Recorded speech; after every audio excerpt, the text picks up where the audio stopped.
At a relatively young age, you stopped playing seniors and you moved down into the junior section. What was the reason behind that? I mean, from memory, you're only about maybe 28, 29 when you went down. I think I was 28 or 20, yeah, maybe 29. I'd love to say it was the kids arrived and I just wanted to spend more time with them. Mm-hmm. And that was part of the reason. But to be honest with you, I saw my feet had just got really slow. And if for the first time, I think I'd spent the previous season certainly on the J1s.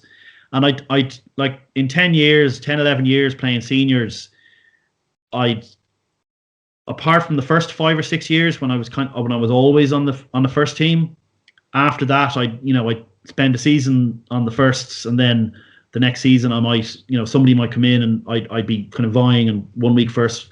So which I didn't mind, because like the J1s they were always competitive. It was always a good senior squad, was always a tight squad, I found.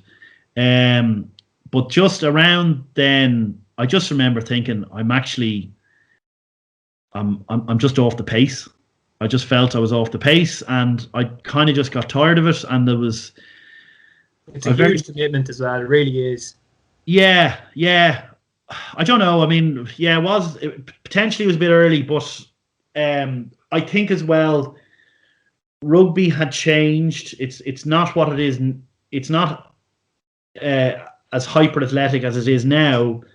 But I'd come up when it wasn't quite so athletic. Like, I was the anomaly. I was bigger and broader than most centres. But when I got to 28, I was still, big, but there was like 5 or 6 years of kids who'd come up who were taking much better care of themselves. Like my fitness was very poor. Yeah, it was. Yeah, so it was, and I got to the stage where I just wasn't at that level. So I thought, rather than kind of hang around like a bad smell, I knocked on the head. And I can't remember if I knew in advance Barry Macri and Olin Savage were going to run the J2 team the next year. And the idea of, just training once a week and playing on a Saturday, just socially, and having more time at home. You're playing locally as well. I mean, the furthest away game is going to be, Barnhall, something like that, whereas previously, as you say, Kanturk away or something like that. Yeah, and I think while I've been on the periphery, I've been subbing on the nightmare of, subbing on the Saturday and playing on the, you could be in Kanturk on the Saturday and then in Barnhall with the J1s on the Sunday. So, and then the J2s just turned out to be... I mean, yeah, that's something, yeah, I'd love to talk about that. That was, one of the most successful runs that the clubs had at that level. They were phenomenal. Like you said, three medals. What kind of, like, was the genesis behind that? I always known them as Knobbies J2s, but you said there Barry Macri kind of started it. Was it? Is that right? Yeah, in fairness to Mako, him and Olin Savage. So the first year, I played 3 years J2s, and the first year Mako was captain, and I think we won the cup that year. It was yourself, Jeremy, with the Leinster branch, the rules of those Metro leagues change every year. And Blackrock were the big team, and they won the league, but we won the cup. And I'm not sure if we'd won the J2 Cup before. I think we had. I'm not sure. Yeah, like Tony Doyle. In fairness to Mako, we got Tony Doyle out to coach us. Coach the backs, which was just amazing. The other thing is we were very lucky over the 3-year period. It's tougher to distinguish between the 3 years, but I mean, I remember at one stage there was myself, Stevie Scanlon, and Liam Murphy, who'd all captained the seniors, were playing for the J2s week in, week out. I think Liam Murphy went on to captain the seniors again after that. Yeah. I mean, he's nearly as Peter Pan as Spud is. But apart from that, like, it was just a brilliant group of players. Like, probably greatest junior player of all time, Lyle Hazelton, and then you had like Podge and Dooler and Nuji, and there was a kind of like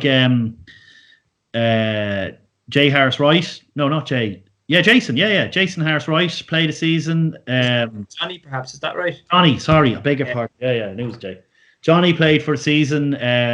Mick Hartnett, Fino, like it was. There was a brilliant collection of individuals over that 3-year period, and it was a bit like what got me, what enchanted me about junior rugby when Vin was running it. It was just it was enjoyable to play, to win, and just the crack. I mean, you can't beat. I mean, once you finish, you miss the changing room. And I think I was very glad to prolong that. I thought once I finished J2s I was done, but I think I kept going. I think I was guest appearances for another about 2 or 3 seasons after that. Yeah, that was when I got to play with you. And I remember you came down to once to a match or training or whatever it was, and I'd known you obviously from playing for the first, and I was like, "Gee, that's Cavey, that's Cavey." And I remember thinking that you were, geez, he's getting on now. He must be kind of old, is he? You were 32, which is the age I am now. Yeah. So I'm like, oh Jesus, he wasn't that old at all. He was still really young. But what I remember from that is your enthusiasm and how much it meant to you to play for Greystones. One time we were playing a match. Now back then, I'm sure you remember, a lot of junior games were played on the top pitches, and for whatever reason, this one today we were playing on the main pitch, and you had said, when we found out we were playing the main pitch, you said, "Oh yes, brilliant, the main pitch." And I said, "Kate, you've played literally played 200 times in the main pitch. Why do you care so much?" And you said so seriously to me, you said, "It's a privilege every time you play on that pitch."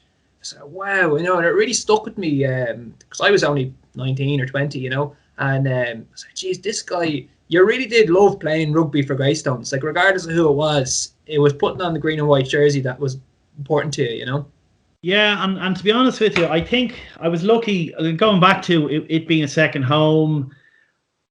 Like the first pitch is just a wonderful. I think it's probably the best pitch in Leinster. I think we're blessed to have had Willie take such good care of it for so long. And even like when I was coaching 20s, used to give out crap to the lads. They had to walk around the pitch to get onto the back pitch. The respect for it, yeah. Yeah, and I think I think when you get to the end, towards the end of your career, there's not an infinite amount of games before you. But it was really important. Like, I loved playing junior rugby, and it's one thing I think, like I wish more players, when they finish seniors, would do a year or two at junior level, because I genuinely think it's hugely enjoyable. It keeps the club vibrant, and young players who come up, like we were constantly at 20s trying to integrate lads when they finish 20s into the junior system, and the junior system, absolutely, because once you play a few junior games, you're kind of hooked, aren't you? You're life then. Like, I think more so if you start playing a few junior games, and 3 of those lads are playing seniors 2 or 3 years ago. Do you know what I mean? It just makes you feel, well, actually, it's more connected. Yeah, absolutely. And it's just so junior rugby is so enjoyable. And like Niall Savage is doing a great job. He is, at trying to restore it. And it's tough, because I think in the halcyon kind of days of junior rugby that I talked about, there were only so many clubs in Leinster. So people went to play rugby. They went to their local club, and if they didn't play the first, they'll play seconds or thirds or fourths. Or they might play on Saturdays because they worked on Sundays, or. Whereas now, I think there's been a proliferation of clubs, which is great, but it just means that the player pool is spread out thinner. And I wonder, is that maybe the reason why there aren't the numbers down for junior rugby? Because suddenly it's like, well, why do I want to play for the fourths if I can play seniors?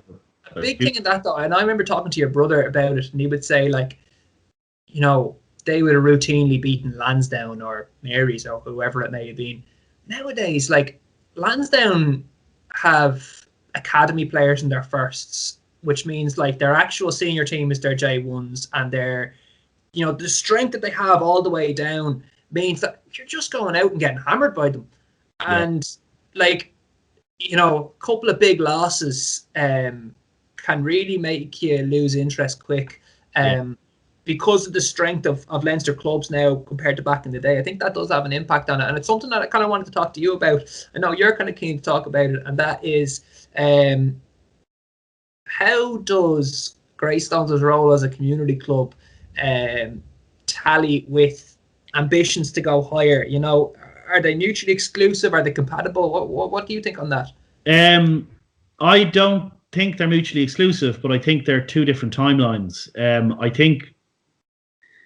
I think Lansdowne operate on a different agenda. I think it suits the Leinster branch and the provincial branches. And this is all my own hypothesis. It's not anything, you know, it's like gospel. Yeah. It suits the Leinster branch to have a concentration of talent in a small, you know, and and this is why I think there should be a 10-team AIL. You know, you let the academy players, the under 20, the provincial under 20 players, you give them meaningful competitive games on a weekly basis, rather than playing ridiculous Leinster A games out in Newport, or, you know, and only playing 7 or 8 times a year. But that's the way clubs like Lansdowne work. They don't have that family. Sorry, I'm sure there are family. There is family linkage there, but the guys who come up from the country, the guys who come up for you know, to go to college in Dublin, you know, they play for Lansdowne, they play for UCD, they play for Trinity. Every so often, Terranure or Clontarf might throw a load of money or have a great senior cup team or whatever. But essentially, you know, that is the unbreakable circle at the moment. I don't think clubs like Greystones. I think it's almost. I almost feel like the club needs to have a, you know, what's our motto? What's our goal that we can all get behind? And I don't think getting promotion to Division 1 of the AIL is it, because even if you do that, and if you do it organically, or if you do it through sponsorship or whatever like that, I don't know that it makes the club, you know, it makes the club better for the period of time that you're there. But you know, while you're on top. But I mean, we've seen so many clubs. Like, look at Shannon. I mean, look, Carlo, who at my time went from junior club to first division to back to junior club again. I think Greystones has a huge strength potentially in investing in its community. And I think if the club's ethos and stated ethos, so that there was no ambiguity, was that we want to make Greystones an integral part of the North Wicklow Greystones community, which means, as well as asking for people to come in and looking for sponsors and all that kind of stuff, that you actively work to include schools, and, you know, you just make it far more inclusive. Now, this is all, I mean, it's hard to do when it's, you know, everyone's voluntary and, you know, everyone's time is precious. But I think there's a huge scope for Greystones to do that as a club. I mean, we can't trade financially with the big clubs, and you don't want to, because it's not sustainable. But there's a massive untapped resource in the North Wicklow community, and for a lot of them, Greystones is a private club, and that's not the reality of the people involved in Greystones. But I would love, that is the perception, and you know, you see when Éire Óg, who've done brilliantly over the last few years, when they get to a final, you see the signs up in the roundabouts. Yeah, absolutely. And, you know, and you're there going, well, how can we have, you know, we were a club that had 2,000 or 3,000 people watching AIL games, and, you know, we don't have that buy-in from the community. I live in Wicklow Town here, and when St. Pat's get to a final or a semi-final or anything, the whole town, it's just bedlam. Like, there's car horns beeping, and it's just the groundwork's definitely been laid by the GAA. There is a model that we could follow, but it's a case of how do we get there? Yeah, and like you say, the perception is that maybe it's a little bit closed off or private in that sense, isn't it? Yeah, and I think the onus is on the club to change it. I think, but also to dive into the community as well. As well as hoping the community buys into the club. It's a longer conversation, but I do think that if the club's focused strategy, even at the expense of client divisions or whatever, was to embed itself as much as possible into the community, then you find once the community is behind a club, a rising tide raises all boats. And once you have that buy-in from the community and you've established links with all the tens of thousands of new people living in Greystones, and then like Bray is obviously a huge part of Greystones past and future, then you move forward with a position of strength, because you're not relying on the same people to volunteer for committees and the same foundation. Yeah, I genuinely think, and it's just a shift of focus. And I could be wrong. There are people who've been running the club for years who might tell me I'm daydreaming, but yeah, I think that's really, really getting like a club that is in the hearts of its community. Has solid foundations, I think. Yeah, absolutely. And there's a certain satisfaction, isn't there, in seeing like, even now, like 1 to 15, they're Greystones guys, like Marmo was club captain, he grew up around the corner. Andrew Keeley grew up around the corner. My brother grew up around the corner, and it's definitely something to be proud of, because other clubs don't necessarily have that. Not representing a village or a town, they're just representing a checkbook, absolutely, yeah. But a little bit lighter tone, touring. You've been on some pretty cool tours. Like Greystones used to go all over the world, like Spain, New York, Las Vegas, San Diego. You went to South Africa twice. Yes. Tell me a bit about that.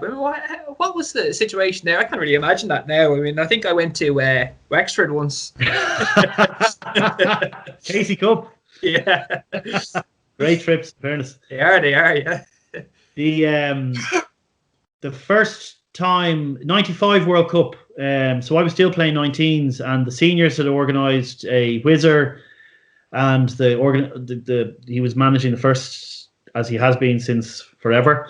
And they'd organised a whole tour, fundraising and stuff like that. Clive Woolen was tour captain for to go for the World Cup. I was oblivious to this, but somebody pulled out only a couple of months before they went. I can't remember who it was. I think two people pulled out, because myself and Terry O'Byrne, who we might have been the second year out of school. It was our second year on the under-19s. Like we both booked and paid for trips to, I think it was Ayanapa. Classy. Which I then had to sell on to one of the other lads from school who was going. But because we got a call, Ivan Power rang up my father, actually. I was 18. So was Terry. Two of us were 18. And look, we're short a place. We think it would be good for Owen and Terry, as future senior players, blah, blah, blah. So I went, absolutely unbelievable. Just like Mandela was only 3 years out of prison. Wow. South Africa, it's the best way to holiday. It is absolutely the best way to holiday. Went on to, me and Terry were the babies. We were like Stephen Tully, Ivan Power, Dave Johnson. Literally, Jamie Murphy took me under their wing. Terry got adopted by probably less responsible side, but it was an absolutely amazing tour. Like played a good few matches, were great. Got to see World Cup matches. Like we saw Jonah Lomu live. running over Ireland to score. Terry Kingston that was the match. Terry Kingston scored a try and we scored against New Zealand early, I think, and Terry Kingston scored the try, the hooker, and he got up and started giving the finger to the Kiwis. After going 5-0 up after like 2 minutes, everyone's just going, "Oh, this isn't going to end well." And then in 2003, the year before I was captain, when Kieran Shepherd was captain, the Aussie, we went back. I was more involved in the organising this year, and again, just an absolute. That one was shorter. I think we only went for 10 days. Like the 95 one, I think we were gone for 2.5 weeks. Like Joburg, Cape Town, Durban, Sun City, Bloemfontein. Whereas were you playing matches in all those cities? I think we played 3 matches. Right. I think the last one was the game tip or something. But we went back in 03. We went back, and Greg Lynch was a proper senior tour in 03. Whereas the 95 one, I think lots of people had fallen by the wayside. So it was a mix. Like I remember the first game we played, like Whizzer started on the wing. Right. And in 03 we went with a really good squad and played. And funny, I saw one of your questions. What's your toughest ever match? And as I said, I'm absolutely brutal memory of games. But I do remember we'd arrived over in 03, and obviously we got there, went straight on it, down the waterfront, out that night. We found a pub right beside where we were staying, and then the next day we had to play against Villagers, and who would be a top Cape Town. Now I don't know what kind of, if they're seconds, I don't know what kind of team they put out, but it was perfectly matched, and we had no out half. So Sheps played 10 for that game. Now, I wasn't great at passing. He can't kick. Can't kick to the extent that he just refused to even try it. So we were all absolutely dying, having travelled, 24 hours and then gone straight out on the lash. And we ran everything. And Eoin Toolan, I think, got the winning try right at the death. So, it was one of those things. We were so ill, we would have been great to either hammer them or get hammered. But the fact it was competitive, you had to play all the way. Yeah, and it did. When you get in a game and you really don't want to, you really don't want to lose this. And I remember posing because like 25 players went and 25 Alakadoos went, and then and then all the Alakadoos afterwards wanted photographs and stuff. And I remember just kneeling there on my honkers going, I can feel pain coming out of every orifice of my body. Every pore, the sweat is coming out painfully. But that was a really tough 80 minutes. But touring is just, and then like 20s, we went to Galway and we went to London, first year 20s, like brilliantly, just weekend tours. And I remember being really jealous when I was playing seniors. The lads went to Lanzarote, they went to Valencia. That brilliant case, remember that case that was in the club, the Greystones Canoes jerseys? Yeah. Like those, like I still hear the stories from those tours. And it's like touring is such an amazing part of rugby. I think it's a wonderful, obviously, sport. Yeah. It's really expensive. You're relying on your sponsors and fundraising and stuff like that. It's not. But it's just a wonderful, some of my favourite memories from playing for Greystones have been tours. Yeah, you're very, very lucky to have gotten to go on those. You moved then, you stopped playing, well actually you were kind of still playing, but you became coach of the under-20s. You had some really good teams. How did you find coaching? How did you find moving from being a player to being a coach? I really enjoyed it. I had 4.5 years at it. Kirky brought me in. Killian Willis had been helping Kirky out. And Killian was brilliant. But then I think Killian got a contract over in England. Yeah, Sale, I think. Time. So Kirky brought me in, and I came in halfway or maybe a third of the way through the season. And Finn Green was captain, Aaron Lynch, Matty O'Callaghan. Like they had a kind of a small squad, but brilliant lads, absolutely brilliant lads. But they hadn't won a game all year. And they were playing in like Division 4 of the whatever way they worked out the under-19s league, like against Coolmine and De La Salle and stuff like that. And I remember the first game. Now I can't claim any credit because I think I'd done a meet. Actually, it was very funny when Kirky. I love his enthusiasm. Kirky brought me in to meet the lads, and I went into the changing room, and there was like 12 lads there, and Kirky goes, you guys, you probably, you all know Eoin O'Brien, the ex-club captain. And they're all like going, no.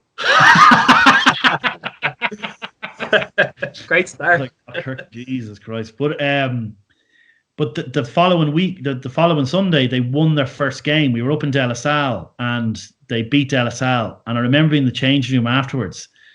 And it's probably what hooked me. The excitement in the changing room afterwards, the shouts, the roars. I remember standing there going, the feeling in my head was, this is deadly. We're going to hit Bray Seafront. We're going to go to the coup.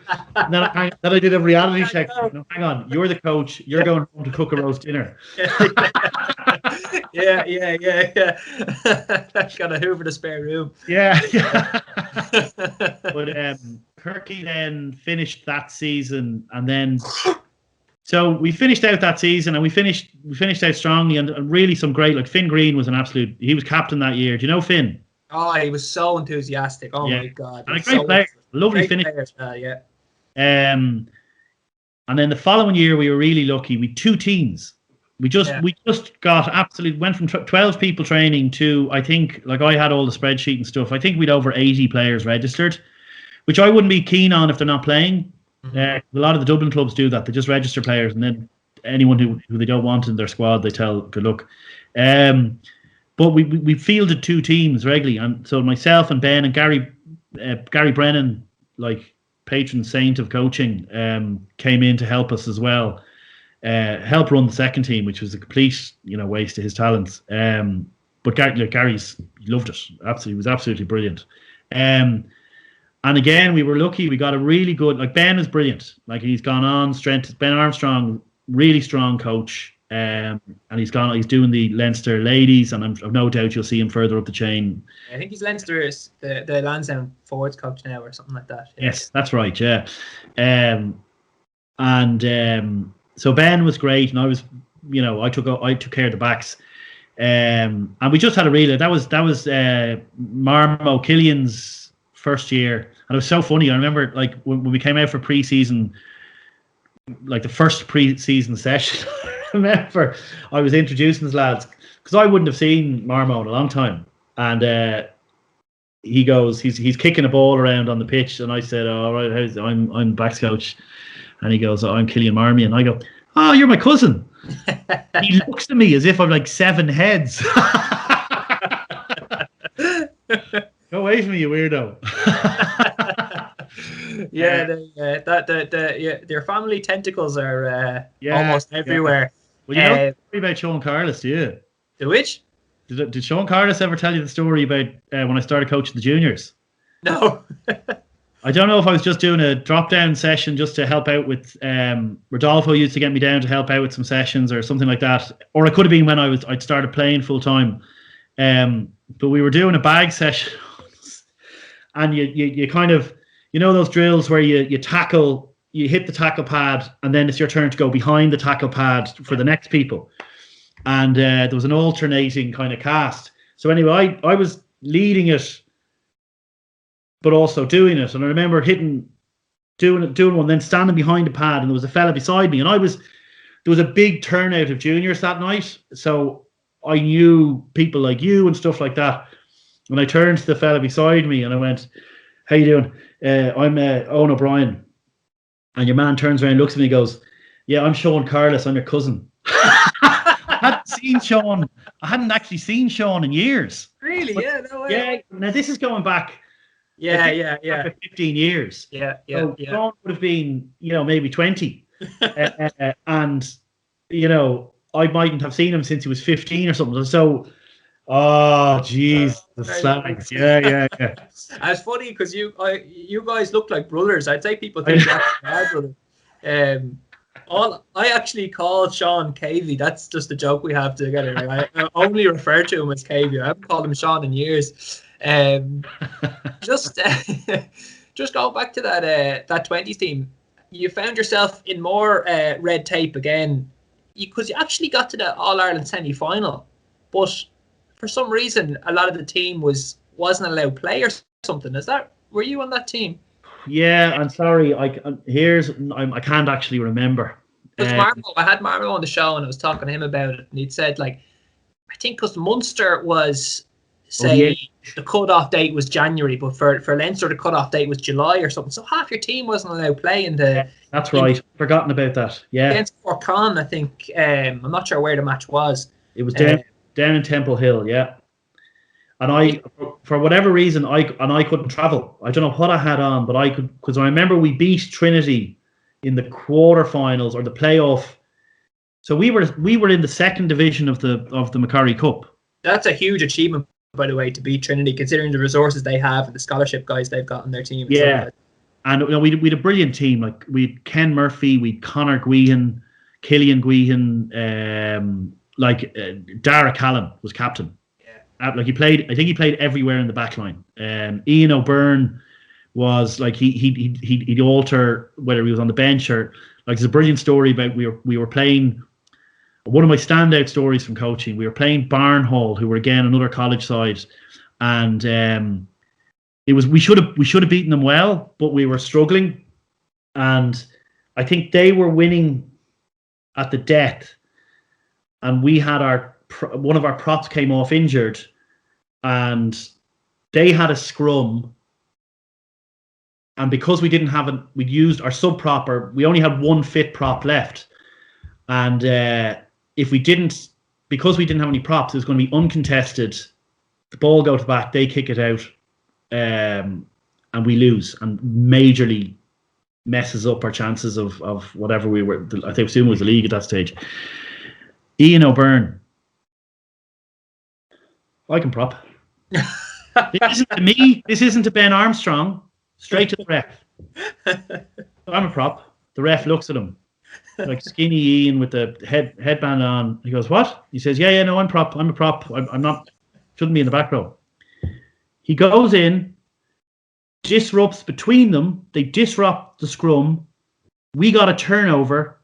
Literally 3 minutes later, Dara Callan goes under the posts. Oh my God, unbelievable! Just that. And just that typifies, like, Ian was brilliant. That's typical Ian, isn't it? Yeah, he is. But it was a great team spirit, I think, as well. Yeah, absolutely. You're certainly well able to foster team spirit. Although one funny story about your coaching, you coached my brother, and as we all know, he's. Andy was a huge part of that team. Yeah. Yeah, he's a slightly different attitude to rugby. His approach is a little bit different to mine. And he'd come back from holidays, but he texts you to say that he couldn't make training because he was still on holidays. Because he just didn't want to go. I was going down to training with my bag on my back, and he says, "If you see Cavey, don't tell him I'm home." Yeah. But we're kind of at the home stretch here now, Cavey. So we're just going to run through the questions that I've been asking everybody. Who's the best trainer in your time at Greystones? Oh, tough to say. Gus.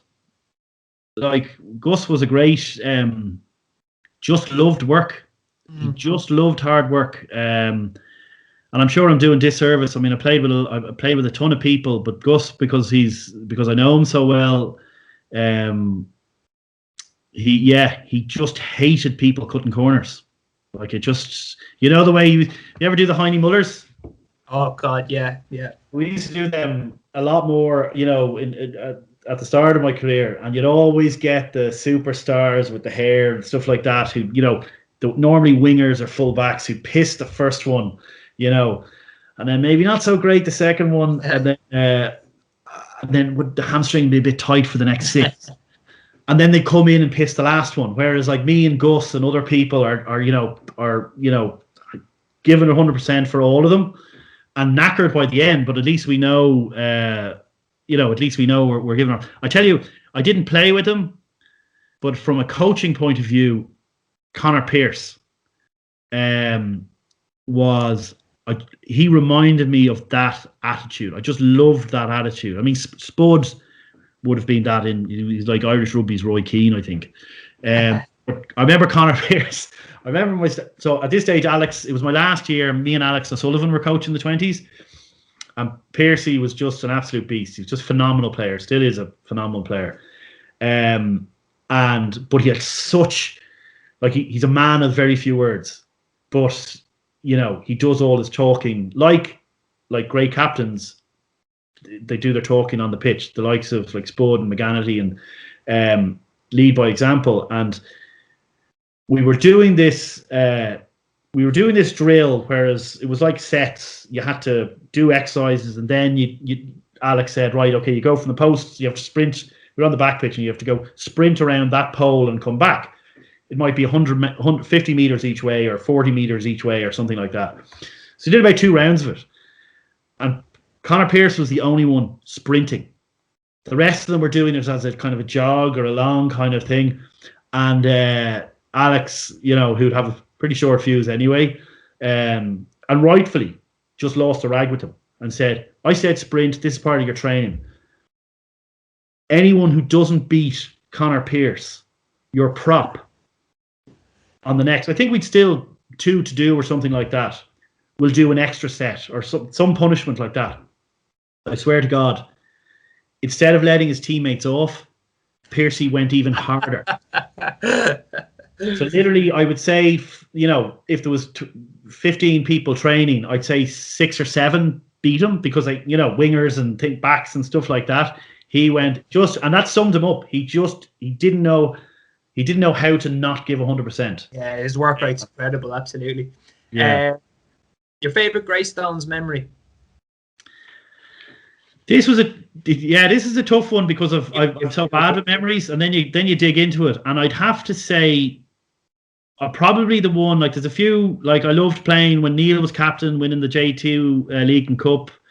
I remember scoring an absolutely horrendous drop goal against Lansdowne at J2 Cup final. I think it was one of the classic. It was like a Nugie pass that bounced twice before, like, it completely missed the out half.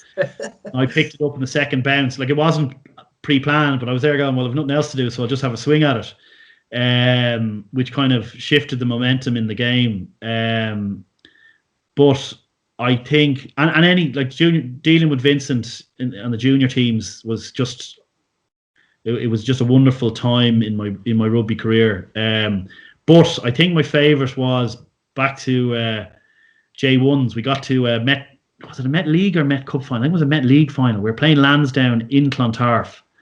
And Lansdowne had like Stephen Rooney, who'd been the Leinster captain a few years previously. Had Brian Glennon in the centre, who played for Leinster. They had like a seriously packed team. And, sorry, not necessarily packed. It probably was their J1 team, but they were a very strong team.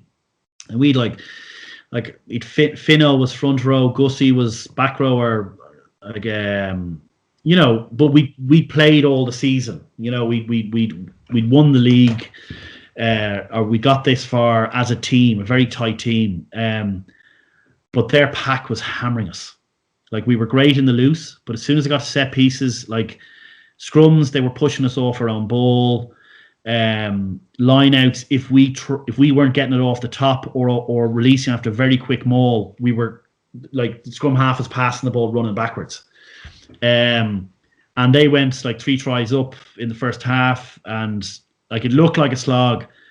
And we kind of changed. And this is what I love about, as a team, I think Bill Casey, again, rest in peace, was the coach at the time. But more as a team, we figured out amongst it. John O'Byrne was playing 8. Evo was at 10. I was at 12.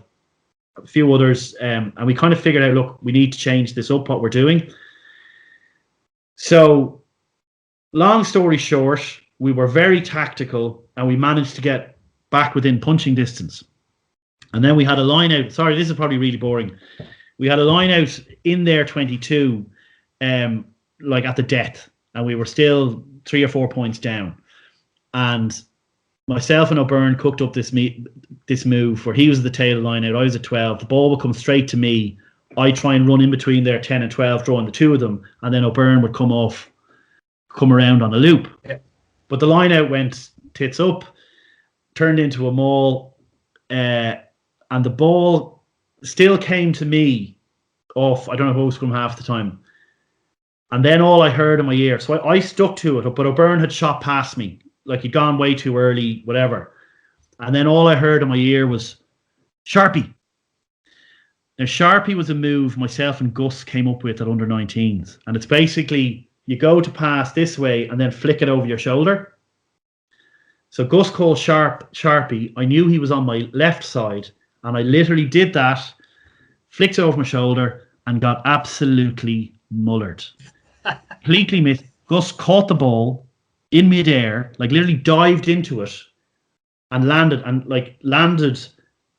There was just, when I got up, there was a big pile over the Lansdowne try line. And down at the bottom was Gus. And he got up and he spanned the ball and put it on his finger. No, typical Gus. And we won. But the fact that it was so off the cuff, it was with your best mate. It was brilliant. And there was just again against the odds, against a much stronger on paper team. It's just wonderful when you win those games. Yeah, it is. Yeah, absolutely. They live with you forever. Yeah. Your toughest match, you kind of touched on it earlier there, but I think there's other ones as well. Yeah, I mean for the wrong reasons, the tour game, that league final against Lansdowne was it was really tough, but it was really rewarding. The fact that we were able to think our way around, a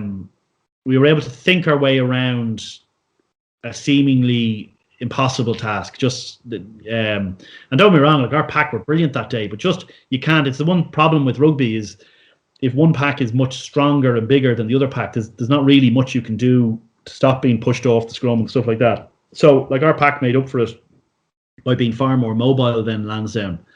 But that was really, really tough. And the problem, unfortunately, the team continued because we won that, or another year when we won the Met Cup, there was an All-Ireland thing for J1 teams, and we got to the final in Lansdowne Road, and we played Ballymena, and that was we lost 10 points or something like that, but they'd 5 professionals playing, and and they didn't care that they'd won. They didn't mean. I remember Gus keeps reminding. I remember sitting down in the changing room, like the Irish changing room underneath the old stand after the game, and the dressing room was pretty depressed. And Gus takes off his tape and he's taking the muck off his boots and he's firing on the ground and he's mumbling under his breath like a psychopath. And I said, "What's wrong with you?" And he goes, "I don't know what he said." He says, "I'm just pissed off with those matches." I said something like, "What do you want, a medal?" And it was just perfect. Broke the mood. The whole dressing room started laughing, and it's funny. We went into the players' lounge then afterwards, and it felt like we'd won. And all the Ballymena pros it was just wrong. Yeah, it was just wrong. But what I do remember was a really tough match. It was one of those matches where you play where there's every door you knock on is closed. I mean, they were a good team. But I'm sure I've played really tough matches, but unfortunately my memory is useless. Probably from those tough matches. Yeah. Best player you ever played with at Greystones Rugby Club? I have a list. I had to think about it, but I played with some great imports. MJ Smith, Tom Curtis was amazing. And I don't know if you remember him, the Kiwi Samoan guy. Yes, awesome. And again, he was like Andy. He was so laid back. Like guys who would be, of my vintage, like Ross Doyle was an amazing player. Now, unfortunately, he flourished at Mary's. he was great here in Greystones for a few years, but then kind of hit a brick wall in terms of selection for the first. So went to Mary's and ended up getting name on the All Ireland Team of the Year, getting Leinster caps. Stevie Scanlon, wonderful scrum. I'm sure you remember Stevie. I thought he was an absolutely wonderful scrum half. And then the younger guy, like Cormac Dowling, what a player! I don't know if you ever saw him. Again, he was just a phenomenal. He was a full back. Could he play anywhere in the back line? But his step. Again, hammered with injuries and stopped playing quite young. And then you have the likes of Rob Connolly was just a machine. And then same vintage Dave McKechnie, the guy who played full back. Gus used to call him and Rob like Jedi. They were like McKechnie was he'd twist, like, to borrow the Ryan Giggs expression, like he'd twist your blood. I remember playing a match up in wherever Davy Tweed played for, was it Ards? And we were playing up there. It was a horrible day, and we had a scrum, 5-yard scrum, really mucky pitch. The ball squirted out, missed the out half. McKechnie picked it up literally under the posts. Me and Jeff Mackey were in the centre, but he was behind us.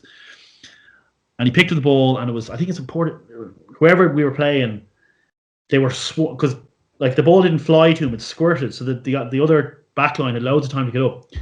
And literally on the postage stamp, he left about 3 of them for dead and went up, like he got up into their half and offloaded Jeff Mackey, who scored under their posts. Like, just, the season I was captain, him and Stewie O'Connell and Rob Connolly were absolutely awesome. I think they probably scored about 60 tries between the 3 of them. They were just phenomenal. I absolutely used my favourite part of that, because I was first centre for that entire season, and I used to love, especially off kickoffs, if you're kicking off, quite often your back 3 or your open side winger and your full back will hang back because they're waiting for the long punt or whatever.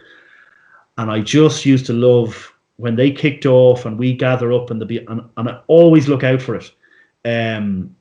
If their open side winger was any way deep, just skip 2 every time. And it was like taking candy from a baby. But if you took the ball up to the line and you put the ball in McKechnie's hands and he'd Stewie O'Connell outside him, it was good night Saigon. And I remember that, as soon as the ball landed in McKechnie's hands, which wasn't always a given with my passing, and in front of the stand in Greystones, everyone was just up on their feet, and McKechnie would either go straight, draw someone up, or you nearly hope there was someone for him to beat. His feet were so good, and we did that numerous times. That one of my kind of favourite memories of that year was just how good an attacking backline we had, even with Tubbsy in 12. Yeah, I remember Greg Lynch once saying that they should actually increase the entrance fee to the club because the backline is so good.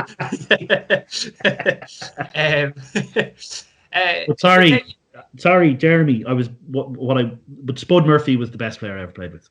Really? Yeah. Yeah, just in his application on the pitch, his skill, his work, and his influence on me at that time. I think he's. I would have him up there as Greystones' best player. Wow. Well, that's kind of us come to the end of this. It's been an absolutely fantastic interview. I have really enjoyed listening to you telling all your old stories. And for what it's worth, KV, if anyone was to ask me who the best player I played with, it's you by a mile. Jesus. You had it all. You could pass, catch, kick, run, tackle. All in a very slow speed, though. Yeah, well, still to perfection.